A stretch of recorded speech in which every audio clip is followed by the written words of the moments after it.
You are gonna love this lesson. This is exactly how you should prepare for CELPIP writing at home. 5 main steps. When you follow them and evaluate yourself based on this criteria, you can be picture perfect in your marks and evaluation. This is the technique we teach in classes as well, and I'm going to teach you that today here with this sample answer from a student who answered this question, task 2. We'll read it, we'll follow our 5-step procedure, and you will see just how detailed this gets. Let's get started. This is task 2. Here's the question. You can read it, but I'll give you a summary.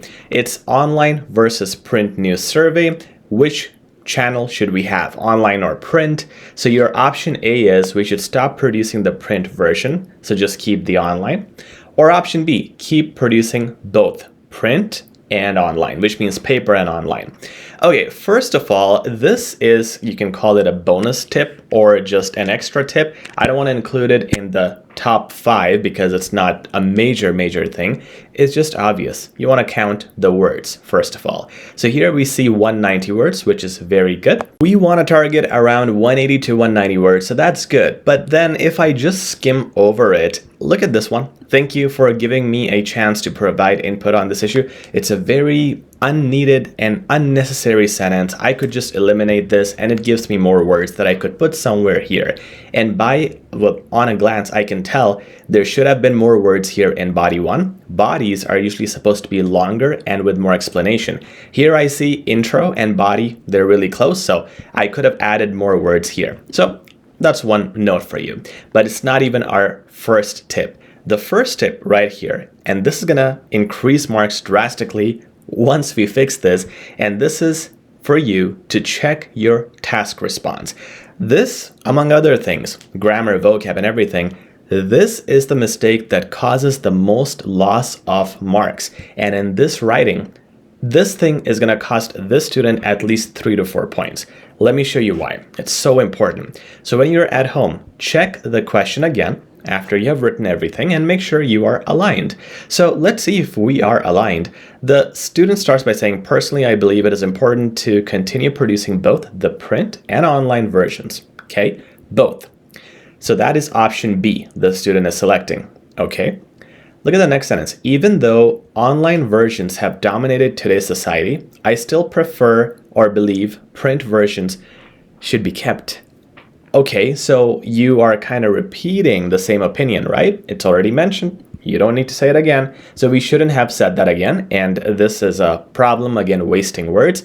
Instead, there should have been something added right here. So I'll tell you more about that later. For now, I'll just mark this. Okay, now I want to check if my conclusion says the same thing, because your conclusion should rephrase your introduction. It should be the same opinion. So here it says, based on the reasons mentioned above, I firmly believe that both the print and online versions should continue to proceed or produced. That's good. Therefore, people can choose which format according to their preferences. Okay, again, these are my personal opinions, but I will stand by whatever decision is made. Now, these 2 sentences could be eliminated as well. I would like to replace them with something better. It's just repetition and eating up the words, but we'll talk about that later. Has the task response been fulfilled? Yeah, basically. The student gave an opinion here and rephrased it here. So that's good. Let's now look at the task response in the body paragraphs, and we come to the bodies after the intro and conclusion, because intro and conclusion are easy to do. Bodies, we have to be more detailed. Let's have that detail. So it says here, to begin with, printed versions, so we're talking about the paper versions, are more user-friendly for elderly people. Let's skim through. Older generations cannot do electricity, so they're not familiar with modern technology. For them, learning devices would be hard. Okay, so that's your print versions. That's why we should produce that. Okay. Body 2, additionally, print newspapers are less harmful to readers' eyes. The damage caused by screens, and then she's talking about sightedness, and there's an example, and then prevents the number goes higher. Many people intentionally choose to read paper versions. So this whole paragraph is focused on how the paper version is good because you are not damaging your eyes. Now, is this good? What do you guys think? Let me tell you the answer. There's a major problem here in task response as well. First of all, the good thing is this entire paragraph focuses on one point, which is nice. This entire paragraph focuses on one point, which is nice. It should be consistent. If this focused on 2 points, this should have also focused on 2 points. It should be, again, consistent. So this whole thing was about older people. This whole thing was about nearsightedness. Good job, Mr. or Miss Student. The bad thing that really is going to damage and has already damaged the marks is both paragraphs talk about the printed version. The question or the option the student selected was talking about both print and online. So you can talk about printed here, but you should have mentioned online here, or talk about the advantages of keeping both and another advantage of keeping both. That has been missed. So a task response issue is seen throughout here, the answer, and that's why the student is going to lose a lot of valuable marks here. Now, that is the first thing you want to look at and correct. So if you are doing this at home, you want to fix this paragraph, or at least one. Make sure to include both print and online versions, not just one, because that was your opinion. And also you want to get rid of extra sentences like these or these. Let's talk about the next thing. This is slightly easy to do, and this is called the flow. Flow has to do with how you start your introduction, how it is connected with body paragraphs, and how you wrap it up. So the coherence, the structure, is it flowing nicely? Overall, we'll look at this overall and then deeply, specifically as well. Overall, you have intro, giving your opinion, conclusion, rephrasing your opinion, and bodies with the reasons. 4 paragraphs, very good. Structure-wise, it's good. Coherence-wise, I'll tell you the good things. Look how this paragraph starts to begin with. So when you start explaining a point, it's a very good phrase to use. Nice. Additionally, nice, it's connecting to this body, saying that, look, I have my point here, and additionally, this is my other point.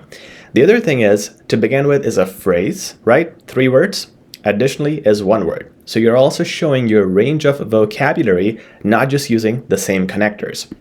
Now here we have, based on the reasons mentioned above, this is perfect for a conclusion. Words like therefore also wrap up the idea. So it's nice, nicely done. We also see words like for instance, and here we have again, and I don't like the sentence too much, but in terms of flow, it's a nice flow that's being built. The flow that's missing is right here. This start is so abrupt. Personally, I believe it is important there's no background given, there's no general or starting sentence, and we need one here. So we can add one based on the situation, and basically this is rephrasing the words you have in the question already. One short and simple sentence. The discussion regarding the evolution, we're not going to use the same words, print and online versions. We're going to try to make it different. Evolution of the newspaper industry is surely thought-provoking. And again, we're using fancy words. Surely, it's an adverb, so it's going to add to your range of vocab because people rarely use that. Evolution and thought-provoking are advanced words, and thought-provoking is an adjective. Adjectives, the more you do, the better. Okay? Now you have a general sentence. The discussion regarding the evolution of the newspaper industry is surely thought-provoking. We start with that. Then the flow is, personally, I think, I believe this. And those 2 sentences would have been best. All right, that's all you need to do there. Now, let's go here in the conclusion and fix this as well. The start is okay because we already have some build-up. So now we can say, based on these reasons, I firmly believe that both should continue. And I'm going to get rid of all of this. It's first of all general, it's repetitive, it's not adding any value, new information, and it's not having any advanced words or phrases. Delete. What we got to do is shortly wrap up the ideas mentioned here, which were to do with old people and nearsightedness. So in this case, if I'm doing my conclusion based on the bodies that are written here, I'm going to add those in this part. So I'm going to say, okay, I firmly believe both should continue.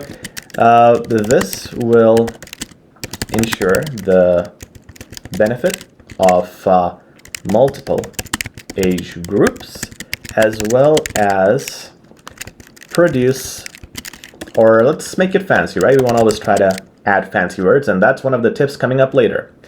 Yield, as well as yield positive health related benefits. Let's see the sentence. This will ensure the benefit. All right, I said benefit already. So we're going to say pros because we don't want to be repetitive. This will ensure the benefit of multiple age groups as well as yield positive health-related, or because it's positive and pros, I don't want to say that. Let's change that. As well as yield positives regarding health, health issues. Okay. Ensure the benefit of multiple age groups as well as yield positives regarding health issues generally. There we go. Okay, that is now even better in terms of flow because look, we rephrased the intro, but we also added a little bit of what we had in our body paragraphs, health issues and age groups relating to old people. Once again, I'm trying my best not to repeat the words like old people and nearsightedness, so I'm rephrasing them with my own words, multiple age groups and health issues, or positives regarding health issues. Perfect, now we have corrected the flow. The third thing you want to look at, and this is also usually easy to fix, is how many complex sentences have I used here? For writing task 1 and 2, you should ensure you have at least 3 to 4 complex sentences. Complex sentences are the ones that are broken into 2 or more clauses. Let's have a look at this one. This is not complex, it's a simple sentence. This one is not complex too, it's just I believe this. This one was complex, but I removed it. It says even though this is the case, I still believe this is the... So this one could have been good, but it is not fitting in this answer, so we had to remove it. Now, to begin with, this is a simple sentence. Older people, such as my parents, are not able to use efficiently. Okay, this is a complex sentence. So we got one. Here, the sentence is broken into 2 parts, one before due to and one after due to. There are 2 clauses. It's a long sentence. It's good. This one is simple. Okay, this is simple. The damage caused by screens is most likely, okay, this is simple too. This is simple too. And this is simple too. We don't have a lot of complex ones. Now, based on the reasons, it's good. This is in 2 parts, and this connector already helps you get there. Based on these reasons, I firmly believe. So 2-part sentence.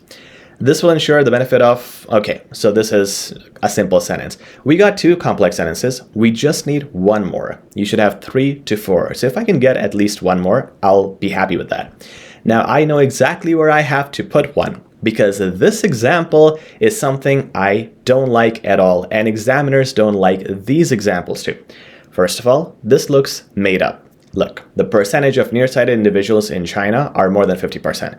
I doubt it, but it looks made up, and even if it's real, these kinds of long definitions that statistics show or the research proves that this just occupies words without adding any range, and it does not explain things from your side. You should be able to explain why and how, the reasoning, the rationale behind your points. Putting statistics eliminates all that opportunity. Okay, so let's see how we can fix this. This paragraph is talking about nearsightedness. The damage caused by screens is most likely lead to nearsightedness, especially among teenagers. Let's remove this completely. We'll see what we can come up with. In order to prevent the number goes higher, so that was a grammar mistake too. Many people intentionally choose to read newspapers. Okay, we can remove that too. Let's just make our own definition. What you want to think about here is how and why this happens, whatever you have explained. So let's become doctors for a bit, and you don't have to be accurate medically or technically. As long as it makes sense, you're good. So the damage caused by screens is most likely nearsightedness. Okay, this... considering a majority of the world's population has seen an increase, or let's make it better, has seen an increasing trend, just to have more advanced phrasing, an increasing trend towards the use of glasses since the advent of technology. Putting more people, I'm thinking putting more people in it is a bad idea with newspapers. So forcing the masses to read newspapers via screens would just add to this detriment or to this problem. Okay, let me read my sentence. Considering a majority of the world's population has seen an increasing trend towards the use of glasses since the advent of technology, forcing the masses to read newspapers via screens would just add to this detriment. So guys, what I've done here is made a two-part sentence. Look, one is considering this and this.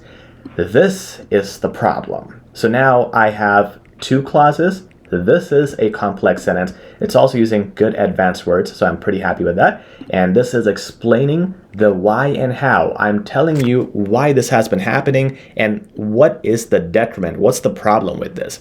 And that's what examiners like, instead of dry examples like 50% or this university has this study or anything like that.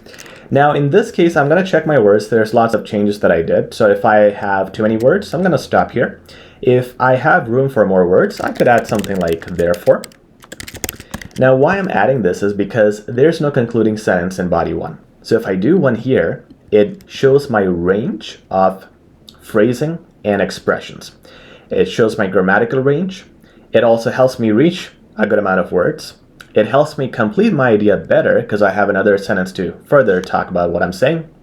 And it adds to my marks with the flow, because now it's, look, additionally this, here's my reasoning, and therefore, this is the conclusion. So, I'm going to try to conclude this. Therefore, keeping both versions would allow, in this case, the student was focusing just on print, so I'm going to keep that theme. But the student should have at least done one paragraph on both versions, or one print, one online, as we have discussed. So I'm going to be true to the theme of this paragraph.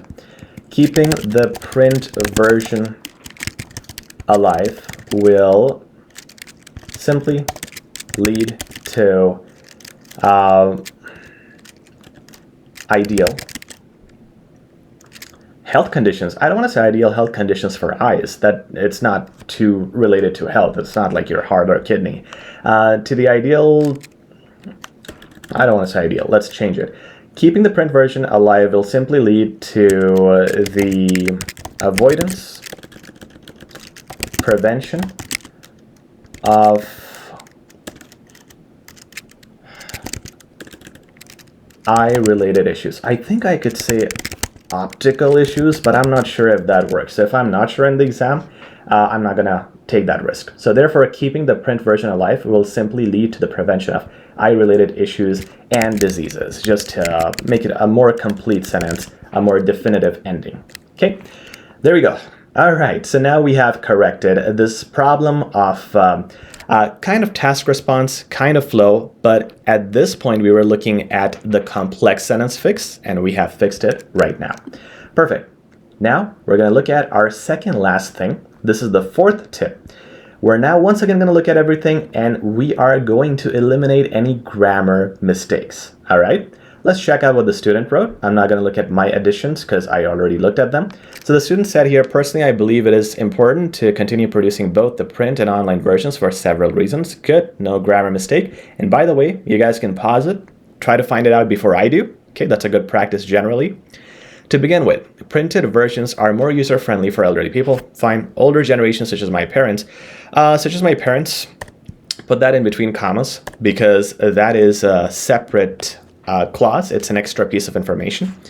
Are not able to operate electronic devices efficiently due to their familiarity with modern technology. Good for them. Learning, grammar mistake or spelling mistake. To use these devices would be inconvenient and challenging.